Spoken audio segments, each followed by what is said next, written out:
স্বামীর জমানো পুঁজি নিয়ে পালিয়ে গেলেন স্ত্রী তার একটিমাত্র সন্তানকে নিয়ে। 33 বছরের গীতা চক্রবর্তী তার স্বামী সারাঙ্গাবাদ মহেশতলা দক্ষিণ 24 পরগনার বাসিন্দা সমরেশ চক্রবর্তীকে প্রতারণা করে তার একটিমাত্র কন্যা সন্তানকে ও কিছু নগদ অর্থ নিয়ে পালিয়ে যান 18 বছর বয়সী নামখানা চন্দনপিড়ির গ্রামের বাসিন্দা সমর মান্নাকে নিয়ে। এমতাবস্থায় সব কথা জানতে পেরে সমস্যার সমাধানের জন্য নামখানা থানায় ছুটে যান সিপিডিআর ইন্ডিয়া হিউম্যান রাইটসের all India general secretary mister Atindra Ghosh ও সিপিডিআর ইন্ডিয়া হিউম্যান রাইটসের মহিলা সেলের প্রেসিডেন্ট শেলি মুখার্জি। তারা সমস্ত বিষয়ে নামখানা থানাকে জানান এবং থানা এর বিরুদ্ধে পদক্ষেপ গ্রহণ করেন। পুলিশ যাওয়ার আগে সমরেশ চক্রবর্তীর স্ত্রী বর্তমানে পলাতক। তার স্বামী সমরেশ চক্রবর্তী জানান, ছেলেটা কাজকর্ম কিছু করে না, বরং বিবাহিতা মহিলাদের বাড়িতে এনে শারীরিক সম্পর্ক করে, এমনকি বিয়ে করার প্রতিশ্রুতি দেয় এবং বাচ্চা পাচারের সঙ্গে জড়িত। 18 বছরের ছেলে সমর মান্নাকে গৌড়বাগের নিজস্ব বাড়িতে এনে রেখেছে। শ্বশুর ও শাশুড়ি নিজের নাতনিকে নোংরা পথে ঢেলে দিচ্ছে, বাচ্চা মেয়ের উজ্জ্বল ভবিষ্যৎ নষ্ট করে দিচ্ছে। সিপিডিআর ইন্ডিয়া হিউম্যান রাইটসের মহিলা সেলের প্রেসিডেন্ট শেলি মুখার্জি জানান, সমস্ত বিষয়ে থানাকে জানানো হয়েছে। এক অসহায় পিতা তার কন্যা সন্তানকে ফেরত পাওয়ার আর্জিতে থানা উল্লেখযোগ্য পদক্ষেপ নেবে এবং অতি শীঘ্র সমস্যার নিষ্পত্তি হবে। আর্লি এবং এসে দেখলাম যে আমাদের আর এক অফিসার তার আগে চলে এসছে। সে অফিসার ডিউটি করছিল, স্কুল এক্সামিন ডিউটি। সে তুরন্ত খবর পেয়ে বড় আমাদের আগে চলে এসছে। আমরা তারপর 10 মিনিটের মধ্যে আমরা চলে এসেছি। এসে দেখলাম, আমি অফিসারকে জিজ্ঞেস করলাম, অফিসার বললো আমরা এসেছিলাম, এসে দেখতে পাইনি, বাড়িতে তল্লাশি করলাম, গিয়ে দেখলাম নেই, ওর মা একা আছে। হ্যাঁ, বাচ্চাটাকে দেখতে পেলাম না, ছেলেটাকে দেখতে পেলাম না। মা কি বললেন মেয়েকে নিয়ে এসছে ছিল, কিন্তু এই মুহূর্তে বাড়িতে নেই। ও মা বলছে যে কাজ করতে গেছে সকালে। কি কাজ করতে গেছে? এই পাকার ঘরের যে কাজ, জোগাড়ি কাজ করে, ওই কাজ করতে গেছে বললো। আর বাচ্চাটা আর তার মা? বাচ্চাটা মেয়েটাকে নিয়ে গেছে বলছে ওর সঙ্গে কাজে। হ্যাঁ, উনি মহিলা বললো যে ওনার ছেলে, ওনার বৌমা, মানে বৌমা, এখন বৌমাই তো হবে স্বাভাবিক, বৌমা এবং বাচ্চাটাকে নিয়ে গেছে। বৌমা মানে কি? ওরা কি বিয়ে করেছে কি? এরকম কোনো খবর আছে? হ্যাঁ, বিয়ে শাখা সিঁদুর আছে তো। সেটা ওর মানে এই যে বউ, সেটা তো আমরা বলতে পারবো না বিয়ে করেছেন না। মানে উনি সম্বোধন করেছে নিজের বৌমা বলে। হ্যাঁ, আমরা তো বলতে পারবো না বিয়ে করেছে নাকি। উনি যেটা বলেছে সেটাই বলছে। আপনারা এসে ওদেরকে দেখতে পান না? বাড়িতে ছিলাম, ওনার মা ছিল একা। না, বলছিলাম এখন এই মুহূর্তে দাঁড়িয়ে আপনারা কি আমাদের হেল্প করবেন? আমরা তো হিউম্যান রাইটস থেকে এসেছি, আমরা তো হেল্প করার জন্যই এসেছি, খবর পাওয়ার সঙ্গে সঙ্গে এসেছি আমরা হেল্প করার জন্য। ওরা যে মিথ্যা কথা বলছে আপনাদেরকে, ঠিক আছে, ওরা যে মিথ্যা কথা বললো যে ওরা বাপের বাড়িতে চলে গেছে বজবজে, কিন্তু আদৌ তো সেটা যায়নি, এখানেই ছিল। তাহলে আপনাদের কি লোক তো বিভিন্ন জায়গায় আছে, বলেনি বজবজে গেছে বলে, আমাদের তো বলেনি একবারও বজবজে গেছে। বলেছে, কারণ ওখানে আমাদের তো স্যার বললেন না, আমাদেরকে তো বলেনি, আমাদেরকে বলেনি। এবার আমরা আমাদের যেখানে যে টোল ট্যাক্স চেকিং যেখানে হয় সেখানে এবং স্টেশনেও লোক পাঠিয়েছি। আমরা আমাদের দিক থেকে যে দিক দিয়ে বেরিয়ে যেতে পারে সেইটা আমরা চেষ্টা করছি, যাতে। আমি একটু জানতে চাইছি যে কিভাবে চেষ্টা করছে, আজকে কি ধরতে পারবেন আপনারা এই মুহূর্তে? সেটা তো আমি এই মুহূর্তে বলতে পারবো না। আমি এই মুহূর্তে কি করে বলবো? আমি এই মুহূর্তে তো আমি বলতে পারবো না। ওইটা ফোর্স পাঠিয়ে দিয়েছি, এটা আমরা আমাদের দিক থেকে চেষ্টা করছি। আমরা সঙ্গে সঙ্গে তুরন্ত আমরা টোল ট্যাক্সের চেকিং এর জন্য আমরা গার্ডরেলগুলোকে আটকে দিতে বলেছি। তো বাড়ি ওরা তো এখানে ব্যাক করবেই, কাজ করে তো ফিরবে, সেক্ষেত্রে কি করবেন? শুনুন, ওরা যদি মেয়েটাকে নিয়ে চলে যায় তাহলে তো ট্রেন ধরে চলে গেলে তাহলে তো আর আমাদের নাগালের বাইরে, সেটা আমাদের দেখতে হবে। আমাদের যদি রিটার্ন করে অবশ্যই আমাদের কাছে ধরা পড়বেই। তবে এটা সত্যি, মেয়েটা এখানে ছিল। এখানকার আরও পারপার্শ্ব লোকদের মুখে আমরা তদন্ত করে যেটা জানতে পারলাম যে মেয়েটা সকাল 11টা পর্যন্ত ছিল। এরা সকাল 11টা পর্যন্ত ছিল, বাচ্চাটা ছিল, মেয়েটাও ছিল। ছেলেটার বয়স আমরা আনুমানিক শুনলাম 19 থেকে 21 এর মধ্যে। হ্যাঁ, 33 না 37 শুনলাম।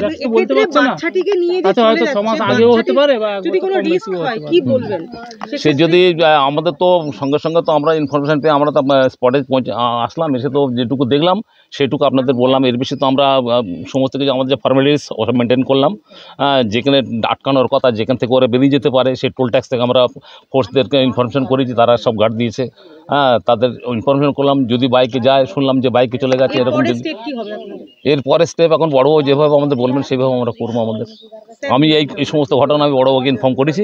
বড় বলে ঠিক আছে, এবং আপনারাও যে এসছেন হিউম্যান রাইটস থেকে এসছেন, আপনারা পুলিশ ফাইল থেকে এসছেন, তাও আমি ইনফর্ম করেছি বড়বাবুকে। বলে ঠিক আছে, ওনারা কী করেন আপনাদের ওদের সঙ্গে থাকুন, ওনারা কী করেন দেখুন, এইটুকু আমাকে বললেন বড়বাবু। আমার নাম রফিকুল খান, নামখানা বিএস। এসছে। কিছুক্ষণ আগে আপনি বা আপনার ছেলে যেই হোক না কেন মেয়েটা এবং তার বাচ্চাটাকে নিয়ে কোথাও পালিয়েছে আমরা জানি না। এরপরে কিন্তু যদি আজকের মধ্যে যদি ওই মেয়েটা এবং বাচ্চাটাকে নিয়ে থানাতে যদি আপনার ছেলে হাজির না হয়, তাহলে সমগ্র লোককে কিন্তু প্রশাসন কিন্তু অ্যারেস্ট করে লকআপ বন্দি করবে। এটা কিন্তু আপনি মাথায় রেখে নিন, ঠিক আছে? কারণ কি, পরের বউকে নিয়ে আসা যেরকম অপরাধ, তার উপরে কিন্তু একটা ছোট্ট বাচ্চাকে নিয়ে আসা তার থেকে আরো বড় অপরাধ। এবারে সেই বাচ্চাটার কিডন্যাপের কেসেই হোক, ঠিক আছে, বা সেই বাচ্চাটার যদি কোনো সমস্যা বা কোনো কিছু হয়, সেটা যদি প্রশাসন জানতে পারে বা আমরা জানতে পারি, আমরা কিন্তু কেউ ছেড়ে কথা বলবো না, ঠিক আছে? সেই জন্য আপনি চেষ্টা করুন আপনার ছেলের সাথে যোগাযোগ করে আজকে ইমিডিয়েটলি নামখানা থানাতে যেন গিয়ে ওনারা সারেন্ডার করে এবং থানার আধিকারিক যিনি বসে আছেন আমাদের বড়বাবুর সাথে কথা বলেন, তাতে আপনাদেরই সুবিধা হবে। এবং গ্রামে যেটা অসামাজিক ব্যাপারটা যেটা করছে সেটা বাজে। আর যদি মনে হয় আপনার ছেলে ভালোবাসে, কোনো অসুবিধা নেই, পজিটিভ ভাবে মেয়েটা ডিভোর্স করবে, আপনার ছেলে বিয়ে করবে, কোনো অসুবিধা নেই, ঠিক আছে? কারণ আপনার ছেলে মানে আইনত বিয়ের এখনো উপযুক্ত না, 19 বছর বয়স, তাই তো?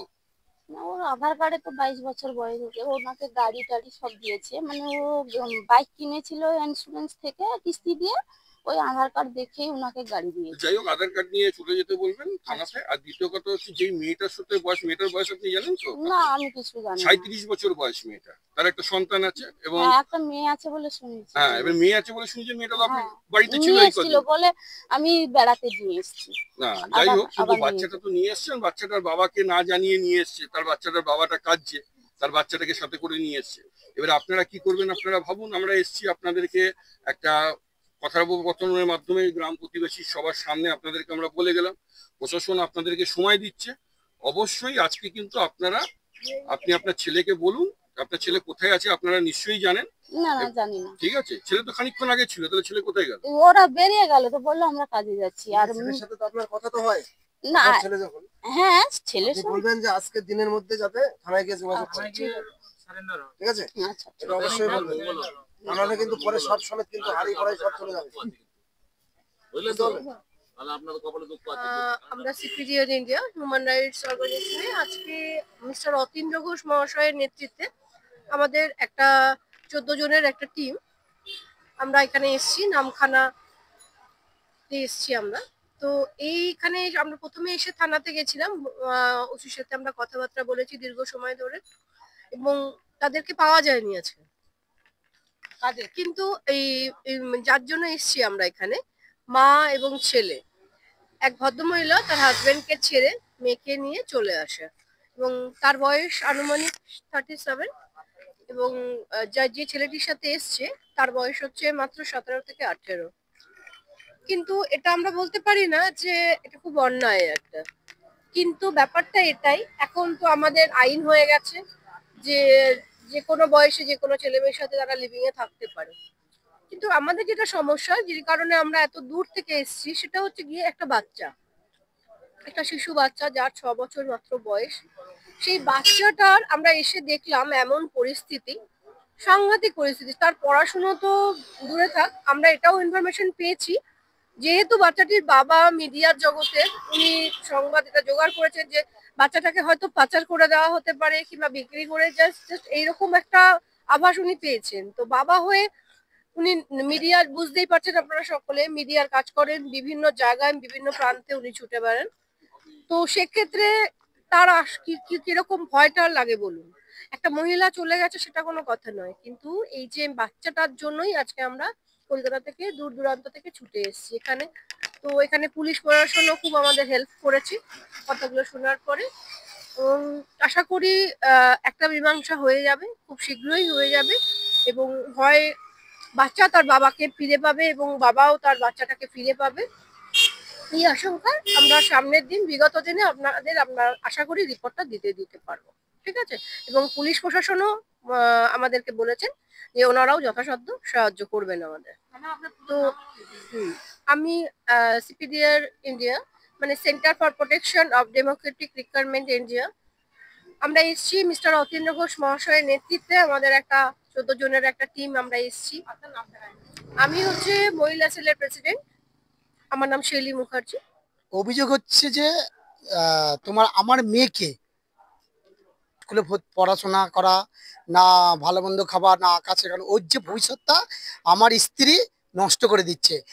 দক্ষিণ 24 পরগনার নামখানা চন্দনপিড়ি গ্রামের সমর মান্নার সাথে 18 বছরের ছেলে, তার সাথে 33 বছরের 3 সন্তানের মা রয়েছে। ছেলে হয়েছিল, তা মারা গেছে। তারপরে এখন বর্তমানে আমার একটা মেয়ে আছে, তার বয়স হচ্ছে 6 বছর ওই 4-5 মাস। কি সমস্যা হচ্ছে যে আমাকে মেয়েটাকে দিয়ে দিক, আমি মানুষের মতন মানুষ করব। ও যে চাইছে মিউচুয়াল ডিভোর্স বা কি ডিভোর্স, আমি এটা দিয়ে দিতে চাইছি। বা মেয়েটাকে কিডন্যাপও করে দিতে পারে, বাচ্চা মেয়েটাকে, অথবা ওই যে 18 বছরের ছেলেটা, হয়তো মেয়ে আমার যখন বড় হবে হয়তো ধর্ষণের শিকারও হতে পারে। আগে কতবার 23 সালে 8ই অক্টোবর চলে গিয়েছিল এই ছেলেটার কাছে সমর মান্না, ফিরে এসেছিল 12ই অক্টোবর 2023 সালে। তারপরে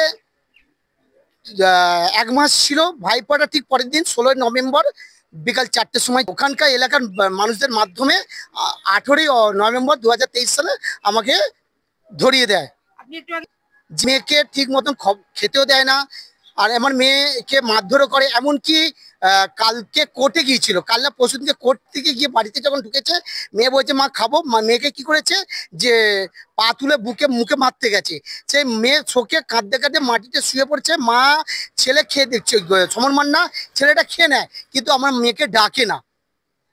মেয়েকে ডেকেছে খাবে খাবে, সন্ধ্যা হয়ে গেছে, মেয়ের ঘুম ভেঙে গেছে। তখন মাকে বলছে মা তুমি আমায় খেতে দাও, ডাকুনি কেন? মশার কামড়ে তখন উঠে গেছে। তখন ওর মা ডাকে না, তারপর আবার তাকে কোনো রকম কি খাওয়ালো, খেয়ে আবার শুয়ে দিয়েছে। নিয়ে গেছে তোমার 20,000 টাকা নগদ, সোনা দানা এবং ATM কার্ড। আমি চাইছি আমার এগুলো ফেরত দিতে এবং আমার মেয়েকে আমার হাতে তুলে দিই, বলে আমার মেয়ের ভবিষ্যৎ নষ্ট হয়ে যাবে। আপনার নামটা? সমরেশ চক্রবর্তী। কোথায় একটা আমি জানি না। তারপরে বলে আমি বলি তোমার বাবা তোমাকে ফোন করে না? বললেন না ফোন করে না, কিন্তু আমার বাবা কেঁদে কেঁদে মাথা কুড়ে কুড়ে আমার জন্য পাগল হয়ে যাচ্ছে, কিন্তু আমার মা আমাকে এখানেই মানুষ করবে, আমার বাবার কাছে দেবে না। এটা মেয়ের মুখ থেকে শুনেছি, বাচ্চা মেয়ের মুখ। আপনার নামটা? আমার নাম বর্ণা মান্না। ওরা বাড়িতে ছিল, আমি কোচিং করে এসেছি বাড়িতে, তখন সকালবেলা ওরা মেয়েটা আমাদের আসছিল, কালকের মেয়েটা এসেছে কথা বলছে। তারপর এখানটা অনেকদিন ধরে আছে, আমি জানতাম না যে আছে বলে। আমার মা বললো যে বাচ্চা মেয়েটা আছে এখানটায়। আচ্ছা বাচ্চাটাকে কি মারধর করতো? না কিছু, আমরা তো খবর পেয়েছি মারধর করতো। আমি কিতিনি, আমি কোচিং এ ছিলাম, আমার পরীক্ষা চলছে এখন এইচএস। তোমার বাড়িতে বাচ্চাটা যেত? কালকে এসেছিল, কালকে এসেছিল, কালকের কথা বলছে সবার সাথে। তারপরে ওর মা ডেকে নিয়ে চলে গেছে। কতদিন ধরে আছে? 8 দিন ধরে আছে বলেছে। আর এই যে আমার ক্লাসে পড়তে যখন লকডাউন পড়ে গেছে তখন পড়াশোনা ছেড়ে দিয়েছি। তুমি এখন কিসে পড়ো? আমি এখন এইচএস দেব। তোমার বয়স কত এখন? 19। সমর মানে এখন কাজ করে বাইরে। ওরা হচ্ছে অন্য জায়গায় ছিল, সেখানে ঝগড়াঝাটি হতে এখানে চলে এসেছে। কার সাথে ঝগড়াঝাটি করতো? আর বাড়িতে সেখানে ঝামেলার জন্য এখানে চলে এসেছে। রাখবে না, মেয়ের ছেলের বয়স হয় না, মেয়ের বয়স হয়েছে এই বলে মানে রাখছে না। এর আগে অন্য জায়গায় ছিল? হ্যাঁ অন্য জায়গায় ঘর ছিল। আচ্ছা হ্যাঁ সেখান থেকে একজন মহিলা আসলো, একজন পুরুষ আসলো, আইসা নিয়ে গেছিল। গ্রামের লোক কানকে সেটি করে গ্রামের লোক পিটাপিটি করে ঘেটে দিয়েছে। মানে অন্য জায়গায় তারা খেয়ে আবার এখানে এসেছে? এখানে আসছে। মামার বাড়িতে ছিল? হ্যাঁ মামার বাড়িতে ছিল, মামার বাড়িতে আচ্ছা ছিল। এই সমর মান্না কিরম লোক? সমর মানে খারাপ না, বাচ্চা ছেলে তো। এইরকম চরিত্র কেমন? চরিত্র মানে এটা চরিত্র ভালো, তবে যদি ভালো হয় তাহলে 37 বছরে বা 33 বছরে বইয়ের সাথে কি করে রয়েছে ভাই করছে? বাচ্চার সাথে কেমন ব্যবহার করছে, বাচ্চার সাথে কেমন ব্যবহার করছে? দাঁড়ান। হ্যাঁ সেটা কাই কোনো শুনিনি, মোটামুটি ভালো ছিল। বাচ্চাকে মারতো টারতো? না না শুনি না, কাই শুনি না। কালকে তার এইরকম আপনার একটা পাড়া থেকে তারা কি এখানে এসেছে, আপনারা পাড়ার বাসিন্দা, আপনারা কি না রাখা, আমরা কি তার স্বামীর হাতে তুলে দেবেন না আইনের পথ দেবেন? আপনারা কি আমরা তুলে দিতে চাই। মানে আপনারা সহযোগিতা করবেন পুলিশকে হ্যাঁ যাতে বাচ্চাটা তার বাবার কাছে যেতে পারে? হ্যাঁ হ্যাঁ হ্যাঁ সেটা বলুন কি চাইছেন? কি চাইছেন? আমরা বলছি যে তার বাবার কাছে তুলে দিই ছেলেটাকে। ছেলে কেন, মেয়ে কেন, মেয়েকেও তুলে, তার মাকেও তুলে দেবো, তার ছেলেকেও তুলে দেবো। এলে আমরা কি করে জানতে পারবো? হ্যাঁ এলে আমরা কি করে জানতে পারবো? পারুল মান্না।